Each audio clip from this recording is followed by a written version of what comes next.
வரும்போதே என்ன பண்ணுவேன், இன்னர் லைன் உள் நுழைவு அனுமதி, இன்னர் லைன் பெர்மிட் போடுவேன்.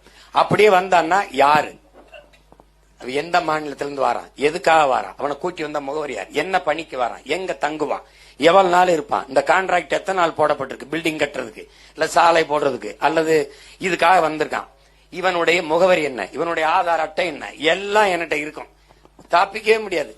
அப்படின்னா அவன் என் பிள்ளைய தூக்கிட்டு போய் வன்புணர்வு செய்யறான், என் பிள்ளைய அடிச்சு பாருங்க திண்டுக்கல்ல செங்கல் சூளையில அடிச்சு கொண்டு விட்டான் பத்தியெல்லாம்.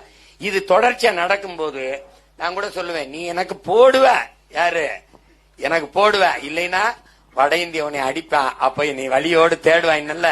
அது இந்த காலம் தான், இப்ப தேடுவான் என்னைய. அடி விழுந்தவன அன்னைக்கே சீமான் சொன்னாங்கிறான்ல, இப்ப அதுதான். அதனால இதுக்கு ஒரே வழி இருக்குது, நம்ம பிள்ளைகளை உழைக்க தயார்படுத்தணும். நம்ம பிள்ளைங்க உழைக்கிறதுக்கு கூச்சப்படுறாங்க. எந்த வேலையும் செய்யலாம் இழிவல்ல, எந்த வேலையும் செய்யாமல் இருப்பதான் இழிவு என்று கற்பிச்சு நம்ம பிள்ளைகளை வா வேலை செய்ய அப்படின்னு சொல்லி வேலை கூட்டி வரணும். அத சும்மா விட்டா வரமாட்டான். கவர்மெண்ட் எப்படி சொல்லணும், கவர்மெண்ட் இவருக்கு தான் வேலைக்கு ஆள் அனுப்புறேன், கவர்மெண்ட் அனுப்புது அப்படின்னா வேலை என்ன ஆயிருது, கவர்மெண்ட் வேலையாயிருதுன்னா வந்துருவான். இப்ப சரியா நான் சொல்றது வேற.